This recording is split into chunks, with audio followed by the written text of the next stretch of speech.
Hello everyone, welcome back to the champions of GA YouTube channel. स्वागत है आप सभी का चैंपियंस ऑफ जीए के इस यूट्यूब चैनल पर। आज 16 मई है और 16 मई से संबंधित जितने भी करंट अफेयर्स के क्वेश्चन होंगे इस वीडियो में हम डिस्कस करेंगे।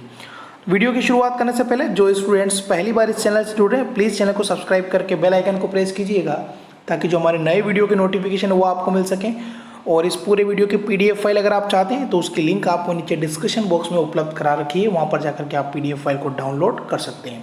इसके अलावा आप हमारा जो टेलीग्राम चैनल है @चैंपियंस ऑफ जीए, इसे भी आप ज्वाइन कीजिएगा। इस पर भी आपको बहुत सारी क्विज वीडियो और स्टडी संबंधित बहुत सारा मटेरियल आपको यहाँ पर उपलब्ध होगा।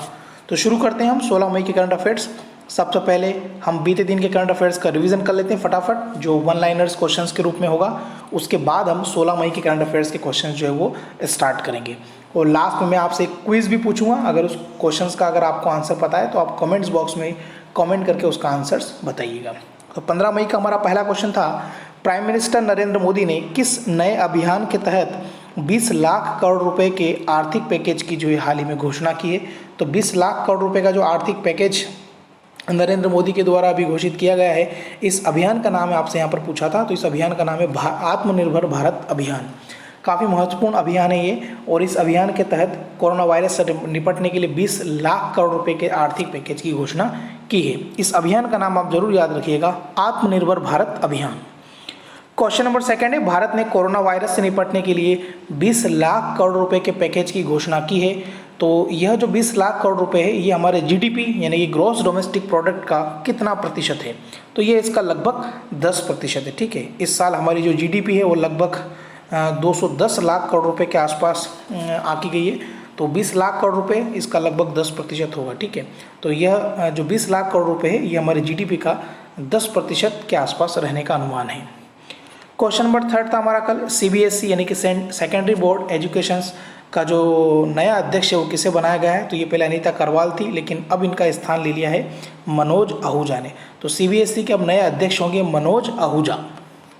फोर्थ क्वेश्चन था हमारा, भारत में होने वाले फीफा अंडर 17 महिला वर्ल्ड कप की नई तिथि क्या तय की गई है? तो पहले 2020 में होना था भारत में, होगा तो ये भारत में ही, भारत के जो 5 शहर हैं उनमें होगा, लेकिन अब ये 2020 की जगह 2021 में होगा, यानी कि 17 फरवरी से 7 मार्च के बीच 2021 में खेला जाएगा। यानी कि इसमें 1 साल का जो समय बढ़ गया है, ये आप याद रखिएगा।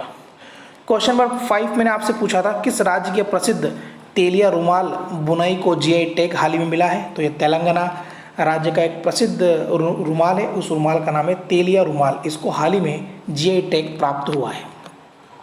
एक और रचना है जिसको हम सोहराई खोवर पेंटिंग बोलते हैं, इसे भी जीआई टैग प्राप्त हुआ है। तो सोहराई खोवर पेंटिंग जो ये है झारखंड की, इसे भी हाल ही में अभी जीआई टैग प्राप्त हुआ है। तो ये दोनों क्वेश्चन आप याद रखिएगा।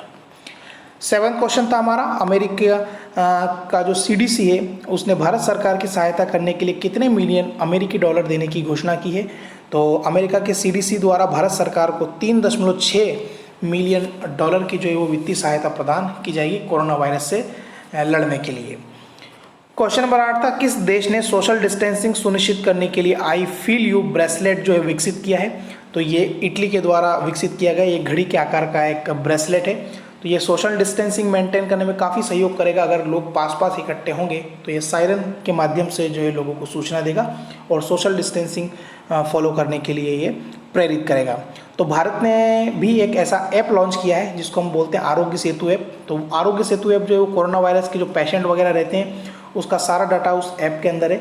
यानी कि अगर आपके मोबाइल में वह आरोग्य सेतु ऐप है तो अगर आपके आसपास कोई कोरोना वायरस से संबंधित पेशेंट होगा तो उसकी पूरी हिस्ट्री आपको उस ऐप के माध्यम से मिल सकती है। ठीक है, तो ये सारी इन्फॉर्मेशन आप याद रखिएगा। इसके अलावा मैंने एक क्वेश्चन पूछा था आपसे, क्वेश्चन नंबर 9 कल, विश्व आर्थिक मंच ने ग्लोबल एनर्जी ट्रांजैक्शन इंडेक्स में भारत को कौन से स्थान पर रखा है? तो विश्व आर्थिक मंच में ग्लोबल एनर्जी ट्रांजैक्शन इंडेक्स में भारत का स्थान जो है 74वें नंबर पर। ठीक है, 74 नंबर पर भारत रहा है और 2015 से लगातार भारत जो इसमें 1 या 2 कदम की छलांग लगा रहा है। तो काफ़ी अच्छी स्थिति, आने वाले समय में यह टॉप 5 देशों की सूची में भी भारत जो है वो ग्लोबल एनर्जी ट्रांजैक्शन इंडेक्स में आ जाएगा। क्वेश्चन नंबर 10 था आपका, एनडीबी यानी कि न्यू डेवलपमेंट बैंक ने भारत के लिए कितने बिलियन डॉलर की आपातकालीन सहायता देने की घोषणा की है? तो न्यू डेवलपमेंट बैंक जो है भारत को देगा $1 बिलियन। स्टैटिक जीके का क्वेश्चन मैंने आपसे पूछा था, ब्रह्मांड में प्रचुर मात्रा में पाया जाने वाला तत्व इनमें से कौन सा है, तो ये हाइड्रोजन है और हाइड्रोजन का संकेत होता है H2 और ये क्षार धातु के अंतर्गत आता है, ये भी आप याद रखिएगा। इसका परमाणु क्रमांक भी पूछा जाता है एग्जाम में, तो हाइड्रोजन का परमाणु क्रमांक होता है 1, ठीक है। इसका संकेत होता है H और इसका परमाणु भार भी 1 ही होता है, ठीक है। यानी कि आवर्त सारणी का सबसे पहला तत्व है हाइड्रोजन, ये भी आप याद रखिएगा। और हाइड्रोजन के समस्थानिक भी पूछ लिए जाते हैं एग्जाम में। हाइड्रोजन के जो है वो 3 समस्थानिक होते हैं, तो ये भी आप याद रखिएगा। पहला होता है प्रोटियम, दूसरा होता है ड्यूटेरियम और तीसरा होता है ट्राइट्रियम, ये भी आप याद रखिएगा। क्वेश्चन नंबर 12 मैंने आपसे पूछा था होम्योपैथी दिवस हम प्रतिवर्ष कब मनाते हैं, तो सैमुअल हनीमैन का जन्मदिन होता है 10 अप्रैल को, तो 10 अप्रैल को पूरे विश्व में विश्व होम्योपैथी दिवस मनाया जाता है, ठीक है। तो ये थे हमारे स्टैटिक जीके और करंट अफेयर्स के क्वेश्चंस का रिवीजन 15 मई का। अब हम 16 मई की करंट अफेयर्स स्टार्ट करेंगे, लेकिन सबसे पहले मैं आपको जो मैंने कल क्विज पूछी थी आपसे, यानी कि क्वेश्चन पूछा था, उसका आंसर मैं आपको बता देता हूँ। कल का हमारा क्वेश्चन था भारत ने 5 द्वीप देशों की सहायता के लिए कौन सा मिशन हाल ही में शुरू किया है, तो ये वंदे मातरम मिशन जो है हाल ही में शुरू किया गया है भारत के द्वारा, और ये जो 5 द्वीप देश है उसकी सहायता करेगा। तो वंदे मातरम इस क्वेश्चन का करेक्ट आंसर था। तो जिन स्टूडेंट्स ने इस क्वेश्चन का सही आंसर दिया उन सभी को बहुत बहुत बधाई। अब हम स्टार्ट करते हैं 16 मई के करंट अफेयर्स। 16 मई का हमारा पहला क्वेश्चन है, केंद्र सरकार ने one nation one ration card योजना को कब तक पूरी तरह से देश भर में लागू करने का लक्ष्य रखा है, तो ये मार्च 2021 का इसमें समय रखा गया है। यानी कि केंद्र सरकार का यह मानना है कि पूरे भारत के अंदर हम वन नेशन यानी कि एक राष्ट्र और एक ही राशन कार्ड बनाया जाएगा, इस योजना को लागू किया जाएगा। तो इसकी समय अवधि जो है वो निश्चित की गई है। तो ये अगला जो है हमारा वित्तीय वर्ष आएगा 2021, तो मार्च यानी कि 31 मार्च 2021 तक पूरे भारत में one nation one ration card की योजना जो है पूर्ण रूप से लागू हो जाएगी। कुछ डिटेल इसमें हम देख लेते हैं। इसमें मैं पहले आपको बता दूं कि पहले से 17 राज्यों में यह पायलट प्रोजेक्ट के तहत चलाया जा रहा है। पायलट प्रोजेक्ट मतलब पहले एक डेमो के रूप में यह प्रोजेक्ट चलाया जा रहा है 17 राज्यों में भारत के। तो ये लगभग सफलता की ओर है, तो इसलिए अब इसको पूरे भारत में भी जो है लागू किया जाएगा और मार्च 2021 तक पूरे देश में इस योजना को लागू किया जाएगा। लेकिन इससे पहले अगस्त तक 23 राज्यों में 67 करोड़ यानी कि 67 करोड़ गरीबों को राशन कार्ड पोर्टेबिलिटी का फ़ायदा भी इसमें मिलेगा और अगस्त तक ऐसा मानना है कि 83% भारत की जो आबादी है वो इसके दायरे में आ जाएगी। तो काफ़ी महत्वपूर्ण क्वेश्चन है, ये याद रखिएगा। वन राशन कार्ड योजना जो है मार्च 2021 तक पूरे देश भर में लागू करने का लक्ष्य जो भारत सरकार के द्वारा रखा गया है। सेकेंड क्वेश्चन है, पीएम केयर्स फंड ट्रस्ट ने 13 मई 2020 को कोविड-19 की जंग के लिए कितने करोड़ रुपए आवंटित करने का जो है फैसला लिया है।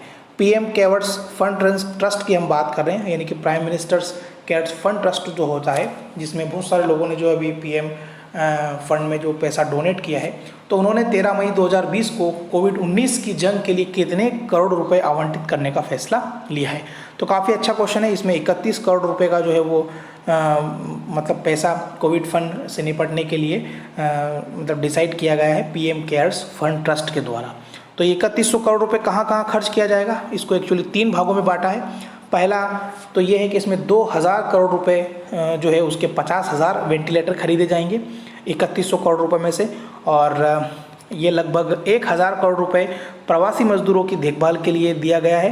तो उसमें देखभाल में एक तो उनके रहने की व्यवस्था, खाने का इंतज़ाम और उनके मेडिकल ट्रीटमेंट के ऊपर जो है 1000 रुपये खर्च किया जाएगा। और जो बचे हुए 100 करोड़ रुपए हैं वो वैक्सीन के लिए दिए गए हैं, जिसमें ये पैसे रिसर्च के लिए खर्च किए जाएंगे, ठीक है। तो ये पूरा हिसाब दिया है 3100 करोड़ रुपए का, ये भी आप याद रखिएगा। तो काफ़ी महत्वपूर्ण क्वेश्चन है, एक बार मैं दोहरा देता हूँ इसको। पीएम केयर्स फंड ट्रस्ट ने 13 मई 2020 को कोविड-19 की जंग के लिए कितने करोड़ रुपए आवंटित करने का फैसला किया है, तो ये 3100 करोड़ रुपए आवंटित करने का फैसला लिया है। उसको 3 भागों में बांटा जाएगा। ये 3 भाग कौन कौन से आप चाहें तो नोट कर सकते हैं। थर्ड क्वेश्चन है, भारतीय पुरातत्व सर्वेक्षण यानी कि एएसआई का नया प्रमुख हाल ही में किसे बनाया गया है, तो ये काफ़ी महत्वपूर्ण क्वेश्चन है, ये एक अच्छी अपॉइंटमेंट है। तो ये वी विद्यावती जो है अब भारतीय पुरातत्व सर्वेक्षण की नई प्रमुख होगी। तो ये भी आप क्वेश्चन याद रखिएगा। इस क्वेश्चन का आंसर है वी विद्यावती। ये भारतीय पुरातत्व सर्वेक्षण की अब प्रमुख बनेगी, जिसको हम एएसआई के नाम से भी जानते हैं। क्वेश्चन नंबर 4 है, आत्मनिर्भर भारत अभियान पैकेज के तहत 50 लाख रेहड़ी पटरी वालों यानी जिसको हम स्ट्रीट वेंडर्स बोलते हैं को कुल कितने रुपए का कर्ज देने का प्रावधान इसमें रखा गया है, तो इसमें 5000 करोड़ रुपए का जो है स्ट्रीट वेंडर्स को बांटने के लिए कुल बजट रखा गया है।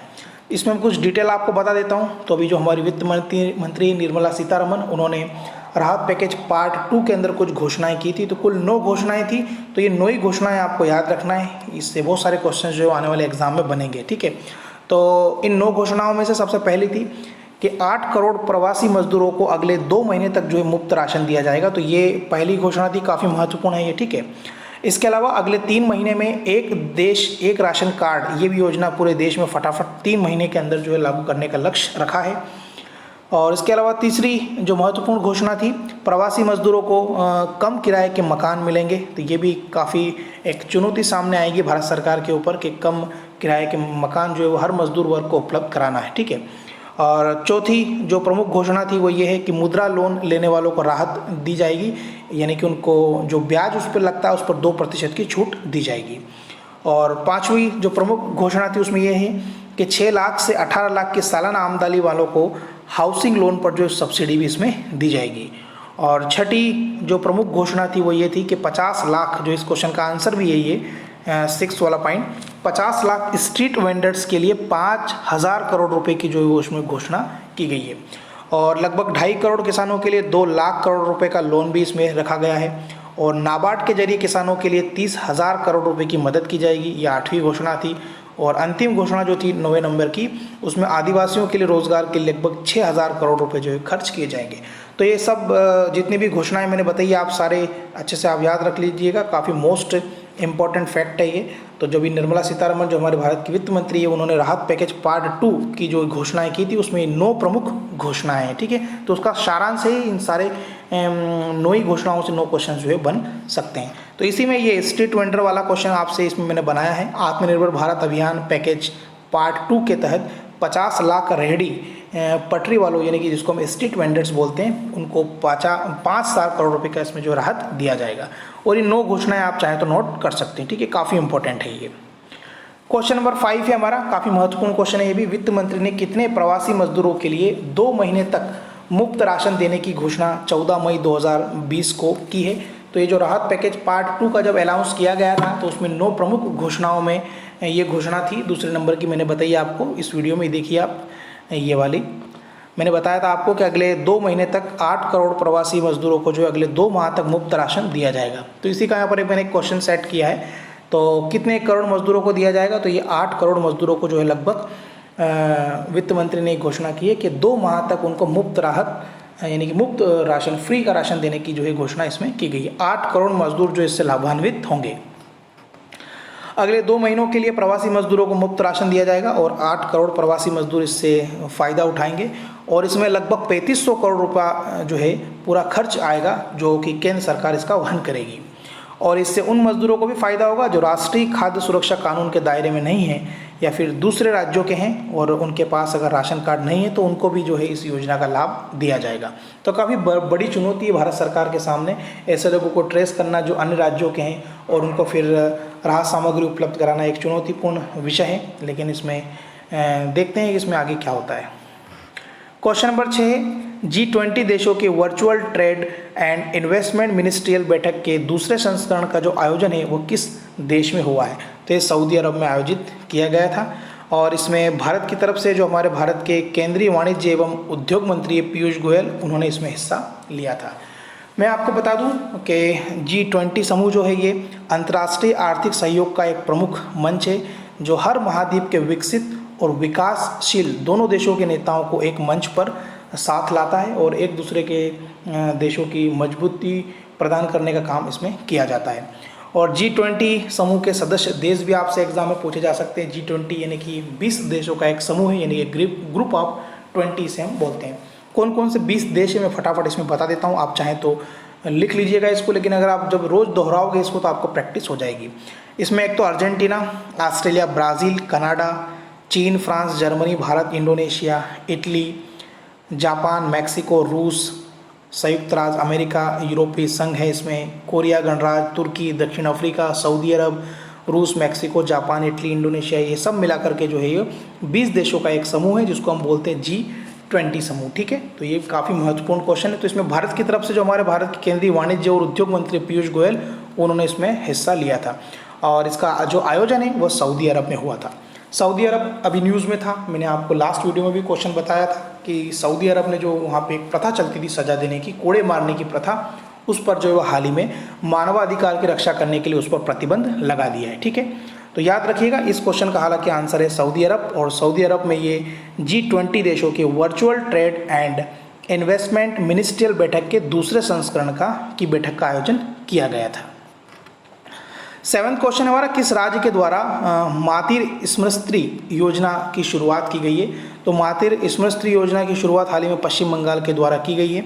तो इस योजना से जुड़ी कुछ जानकारी मैं आपको बता दूं। सबसे पहले तो पश्चिम बंगाल की जो वर्तमान में मुख्यमंत्री उनका नाम है ममता बनर्जी, और यहाँ पर जो राज्यपाल है उनका नाम है जगदीप धनखड़। तो यह जो योजना स्टार्ट की गई है, इस योजना का नाम है मातृ स्मृति योजना। इसमें बागवानी और मछली पालन में स्थानीय लोगों को जोड़ते हुए आय की गतिविधियों को शुरू करने में जो इसमें मदद साबित होगी। और मातृ स्मृति योजना से ग्रामीण मतलब बंगाल के लगभग 2.5 लाख नागरिकों को इसमें लाभ दिया जाएगा। ठीक है, और तो ये याद रखिएगा मातृ स्मृति योजना। तो इसमें पश्चिम बंगाल की बात आई तो मैं बता दूं आपको, पश्चिम बंगाल में प्रवासी भारतीयों को, यानी कि प्रवासी राज्यों के जो मजदूर है जो पश्चिम बंगाल के हैं लेकिन अन्य राज्यों में वो फंसे हैं, तो उनको वापस पश्चिम बंगाल में लाने के लिए एक योजना की भी शुरुआत की गई है। उसके लिए एक ऐप लॉन्च किया है पश्चिम बंगाल की सरकार ने, उस ऐप का नाम है एग्जिट ऐप। ठीक है, एग्जिट ऐप, तो ये भी पश्चिम बंगाल के द्वारा शुरू किया गया है। और मातृ स्मृति योजना ये भी पश्चिम बंगाल के द्वारा की गई है शुरू, और इसमें जो बागवानी और मछली पालन का जो कार्य करते हैं मजदूर, उनको लाभ होगा। और एक अनुमानित आंकड़ा इसमें अगर हम बात करें तो 2.5 लाख नागरिकों को जो है पश्चिम बंगाल के ऐसे नागरिक होंगे जिनको बागवानी और मछली पालन का कार्य आता है, तो उनको इसमें निश्चित रूप से लाभ होगा।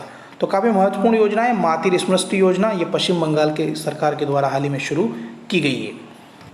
क्वेश्चन नंबर 8 है हमारा, अंतर्राष्ट्रीय परिवार दिवस हाल ही में कब मनाया गया है? तो काफ़ी महत्वपूर्ण क्वेश्चन है। तो 15 मई को जो है पूरे विश्व में और भारत में परिवार दिवस मनाया गया है। तो इस दिवस को मनाने का यही एक उद्देश्य है कि हम हमारे परिवार को जो है मजबूत रखें, संगठित रहें। हम संगठित रहेंगे तो सुरक्षित भी रहेंगे और परिवार जो है मजबूत भी होगा। ठीक है, तो परिवार में आपस में एक दूसरे में भाईचारा बढ़ाया जाए, इसलिए हर साल जो है अंतर्राष्ट्रीय परिवार दिवस जो है हम हर साल 15 मई को मनाते हैं, और इस साल भी ये 15 मई को मनाया गया था। काफ़ी इंपॉर्टेंट क्वेश्चन है, इसको आप याद रखिएगा। क्वेश्चन नंबर 9 है, किस संगठन के प्रमुख रॉबर्ट अजर्वेदो ने अपने पद से हाल ही में इस्तीफा दे दिया है? तो ये WTO यानी कि वर्ल्ड ट्रेड ऑर्गेनाइजेशन के प्रमुख थे ये, और ये 2 सत्र से इन्होंने कार्य किया है इसमें, यानी कि लगातार 2 सेशन से ये WTO के प्रमुख बने हुए थे। लेकिन अमेरिका के जो राष्ट्रपति है डोनाल्ड ट्रंप, उनके हस्तक्षेप काफ़ी हो रहा था इस अध्यक्ष पद पर उनके विरुद्ध, तो रॉबर्ट अजर्वेदो ने अपने पद से जो इस्तीफा हाल ही में दे दिया है। तो अमेरिका के दबाव के कारण इन्होंने अपने पद से इस्तीफा दिया है, ये इन्होंने अपने बयान में भी कहा है। तो WTO जिसको वर्ल्ड ट्रेड ऑर्गेनाइजेशन बोलते हैं, इसके प्रमुख थे रॉबर्ट अजर्वेदो, तो इन्होंने अपने पद से भी हाल ही में इस्तीफा दे दिया है। तो काफ़ी सुपर इंपॉर्टेंट क्वेश्चन, इसको आप याद रखिएगा।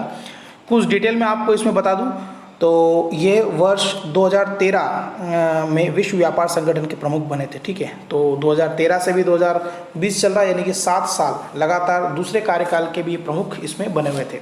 और ये ब्राज़ील के थे रॉबर्ट अजर्वेदो, और 62 वर्षीय थे ये, और इनका दूसरा कार्यकाल था। ठीक है, और वर्ल्ड ट्रेड जो ऑर्गेनाइजेशन होता है विश्व व्यापार संगठन, तो इसमें जो नियुक्ति होती है उसके अध्यक्ष पद की वो 4 साल के लिए होती है, तो ये भी आप याद रखिएगा। तो इनका जो कार्यकाल था वो सितंबर 2021 में ख़त्म होने वाला था, लेकिन इन्होंने अपने पद से 1 साल पहले ही जो है वो पद से इस्तीफा दे दिया है। तो काफ़ी महत्वपूर्ण क्वेश्चन, इसको एक बार मैं फिर से दोहरा देता हूँ, किस संगठन के प्रमुख रॉबर्ट अजर्वेदो ने अपने पद से इस्तीफा दे दिया है? तो ये WTO यानी कि वर्ल्ड ऑर्गेनाइजेशन के प्रमुख थे, तो इन्होंने अपने पद से हाल ही में इस्तीफा दे दिया है। विश्व व्यापार संगठन की अगर हम बात करें तो इसका जो हेडक्वार्टर है वो जिनेवा में है, जो कि स्विट्ज़रलैंड में है। और विश्व व्यापार संगठन यानी कि वर्ल्ड ट्रेड ऑर्गेनाइजेशन में जो अभी वर्तमान में देश हैं, सदस्य राष्ट्र, वो हैं 164, तो ये भी आप याद रखिएगा। और WTO की जो स्थापना हुई थी वो हुई थी 1 जनवरी 1995 को। तो सुपर इंपॉर्टेंट क्वेश्चन है, ये जरूर आने वाले एग्जाम में पूछा जाएगा। क्वेश्चन नंबर 10 हमारा, SCO जिसको हम बोलते हैं शंघाई कॉरपोरेशन ऑर्गेनाइजेशन, SCO के नाम से प्रसिद्ध है। तो इसके सदस्य देशों के विदेश मंत्रियों ने कोविड-19 महामारी पर एक वर्चुअल कॉन्फ्रेंस का जो आयोजन किया गया था इसमें, तो ये किस देश की अध्यक्षता में वर्चुअल कॉन्फ्रेंस हुई है? आपसे यहाँ पर ये क्वेश्चन पूछा है इसमें। तो SCO की जो भी वर्चुअल कॉन्फ्रेंस हुई है कोविड-19 महामारी पर कंट्रोल के लिए, तो इसकी अध्यक्षता जो है वो रूस के द्वारा की गई थी। ठीक है, तो इस क्वेश्चन का ऑप्शन नंबर 3 यहाँ पर सही होगा। कुछ डिटेल में इसमें बता दूं तो जो रूस की विदेश मंत्री है सरगेई लावरोव, उन्होंने इसकी अध्यक्षता की थी। और इस वर्चुअल कॉन्फ्रेंस में भारत का जो प्रतिनिधित्व है वह भारत के जो विदेश मंत्री है एस जयशंकर, उन्होंने किया है। और शंघाई कोऑपरेशन ऑर्गेनाइजेशन एक स्थायी अंतर सरकारी संगठन है, ये भी आप याद रखिएगा। और एससीओ में यानी कि शंघाई कोऑपरेशन ऑर्गेनाइजेशन में वर्तमान में कितने देश है, ये भी क्वेश्चन पूछा जाता है। तो वर्तमान में इसमें 8 सदस्य देश है। कौन कौन से हैं ये? एक तो भारत, कजाकिस्तान, चीन, किर्गिज गणराज्य, पाकिस्तान, रूस, तजाकिस्तान और उज्बेकिस्तान। ठीक है, तो ये इसमें 8 सदस्य देश है। इसको आप इसके ट्रिक भी बता देता हूँ मैं आपको। एक तो किस्तान जो वर्ड जा रहा है आपको, ये देखिए किसमें आ रहा है, तजाकिस्तान में, एक कजाकिस्तान में। तो 2 तो आपको ये याद रह जाएंगे, एक पाकिस्तान, ये तीसरा हो जाएगा। ठीक है, और एक उज्बेकिस्तान, ये 4 तो ये याद रह गए आपको। उसके अलावा आप इसमें एक रूस, एक भारत और एक किर्गिज गणराज्य और एक चीन जोड़ दीजिएगा, तो ये आपको याद हो जाएंगे एससीओ यानी कि शंघाई कोऑपरेशन ऑर्गेनाइजेशन के सदस्य देश। ये याद रखिएगा, इसमें कितने सदस्य देश है? इसमें है 8। ठीक है, तो ये इसकी अध्यक्षता रूस के द्वारा की गई थी और रूस के जो विदेश मंत्री है सरगेई लावरोव, उन्होंने इसकी अध्यक्षता की थी। तो सुपर इंपॉर्टेंट क्वेश्चन है, ये भी आप याद रखिएगा। एससीओ की सदस्य देशों की जो भी विदेश मंत्रियों की कोविड-19 से लड़ने के लिए जो बैठक आयोजित की गई थी, उसकी अध्यक्षता रूस के द्वारा की गई थी। क्वेश्चन नंबर 11 है हमारा। आज एक क्वेश्चन मैंने बढ़ाया है करंट अफेयर्स में। यूरोप महाद्वीप में कोरोना वायरस फ्री होने वाला पहला देश इनमें से कौन सा बन गया है? तो यूरोप महाद्वीप में कोरोना वायरस फ्री होने वाला देश है स्लोवेनिया। ठीक है, तो स्लोवेनिया के द्वारा यह घोषणा की गई है कि यूरोप महाद्वीप में वह पहला देश बन गया है जहाँ पर कोरोना वायरस का एक भी पेशेंट अभी नहीं है और वह पूरा देश जो है वो कोरोना मुक्त हो गया है। स्लोवेनिया की राजधानी है, उसका नाम है जुबलुजाना, याद रखिएगा। और स्लोवेनिया की जो मुद्रा है वो है यूरो और यहाँ के जो प्राइम मिनिस्टर उनका नाम है जनेजा जनाजा यहाँ के प्राइम मिनिस्टर है। यहाँ की मुद्रा है यूरो और यहाँ की राजधानी है जुबलुजाना। स्लोवेनिया कोविड-19 महामारी को आधिकारिक रूप से रोकने वाला यूरोप का पहला राष्ट्र बन गया है, ये याद रखिएगा आप। और अब स्लोवेनिया ने अन्य यूरोपीय देशों से प्रवेश करने वाले लोगों पर जो है सख्त प्रतिबंध लगा दिया है, यानी कि ना तो कोई स्लोवेनिया में आ सकता है अभी और ना ही कोई स्लोवेनिया से जा सकता है, यानी कि पूर्ण रूप से यहाँ पर आवागमन पर प्रतिबंध लगा दिया है। तो ये थे हमारे करंट अफेयर्स के क्वेश्चन। 11 क्वेश्चन आज हमने करंट अफेयर्स में डिस्कस किए हैं। अब हम स्टैटिक जीके की बात कर लेते हैं थोड़ी सी। स्टैटिक जीके का हमारा क्वेश्चन है, साइंस से लिया है मैंने ये क्वेश्चन नंबर 12। न्यूट्रॉन की खोज जो इसमें किसने की थी? ठीक है, जेम्स चैडविक ने, न्यूटन ने, रदरफोर्ड ने या फिर आइंस्टीन ने? तो न्यूट्रॉन की खोज ये की गई थी जेम्स चैडविक के द्वारा। ऑप्शन नंबर यहाँ पर फर्स्ट है। तो मैं आपको थोड़ा इसमें डिटेल बता दूँ। मान लो कि ये परमाणु है और ये परमाणु का क्या है? नाभिक है। ठीक है, तो परमाणु के नाभिक के अंदर रहता है एक तो न्यूट्रॉन और एक रहता है प्रोटॉन, जबकि जो परमाणु की जो कक्षा होती है इसके चारों तरफ जो चक्कर लगाता है उसको हम बोलते हैं इलेक्ट्रॉन। तो किसी भी परमाणु के 3 मूलभूत कण होते हैं, एक तो होता है इलेक्ट्रॉन, एक होता है प्रोटॉन और एक होता है न्यूट्रॉन। इलेक्ट्रॉन के ऊपर नेगेटिव चार्ज होता है, प्रोटॉन के ऊपर पॉजिटिव चार्ज होता है और न्यूट्रॉन के ऊपर जो है वो कोई चार्ज नहीं होता, यानी कि ये उदासीन होता है। ठीक है, तो न्यूट्रॉन की खोज किसने करी थी? तो ये की थी जेम्स चैडविक ने। इसके अलावा अगर आपसे पूछ ले कि इलेक्ट्रॉन की खोज किसने करी थी, तो इलेक्ट्रॉन की खोज की गई थी जे थॉमसन के द्वारा। इसके अलावा अगर आपसे पूछ ले कि प्रोटॉन की खोज किसके द्वारा की गई थी, तो प्रोटॉन की खोज जो रदरफोर्ड के द्वारा की गई थी। तो किसी भी परमाणु के 3 मूलभूत कण होते हैं, मैं बता चुका हूँ आपको। एक तो होता है न्यूट्रॉन, एक होता है इलेक्ट्रॉन, एक होता है प्रोटॉन। इलेक्ट्रॉन की खोज जे थॉमसन के द्वारा की गई थी, न्यूट्रॉन का मैंने बता दिया आपको जेम्स चैडविक ने की है और प्रोटॉन की खोज जो रदरफोर्ड के द्वारा की गई थी। तो ये सारी बातें जो आप इसमें याद रखिएगा। क्वेश्चन नंबर 13 है, राष्ट्रीय विज्ञान दिवस जो है हम प्रतिवर्ष कब मनाते हैं? तो ये हम हर साल मनाते हैं 28 फरवरी को। ठीक है, क्यों मनाया जाता है ये क्वेश्चन इसलिए भी आपके लिए इम्पोर्टेंट हो जाता है क्योंकि मैं बता दूं आपको, सबसे पहली बार 28 फरवरी 1928 को, काफ़ी पुरानी बात है ये, 28 फरवरी 1928 को जो रमन प्रभाव की खोज चंद्रशेखर रमन के द्वारा की गई थी, तो इसको हम रमन प्रभाव के नाम से भी जानते हैं। तो 28 फरवरी 1928 को इसकी खोज की गई थी और इसी के कारण, रमन प्रभाव के कारण, इनको 1930 में नोबेल पुरस्कार से भी सम्मानित किया गया था। ठीक है, तो चंद्रशेखर रमन ने रमन प्रभाव की खोज 28 फरवरी 1928 को की थी, जिसके लिए उनको 1930 को नोबेल पुरस्कार से भी सम्मानित किया गया था। तो उसी की याद में हम हर साल भारत के अंदर राष्ट्रीय विज्ञान दिवस जो 28 फरवरी को मनाते हैं। तो ये भी आप याद रखिएगा। ठीक है, तो ये थे हमारे 16 मई के करंट अफेयर्स और स्टैटिक जीके के क्वेश्चन। अब बारी आती है क्विज़ की। तो आज का पहला क्वेश्चन है आप सभी स्टूडेंट्स के लिए है कि राष्ट्रीय तकनीकी प्रौद्योगिकी या फिर टेक्नोलॉजी दिवस हम हर साल कब मनाते हैं। तो इस क्वेश्चन का अगर आपको आंसर पता है तो आप कमेंट्स बॉक्स में कमेंट करके बताइए ज़रूर।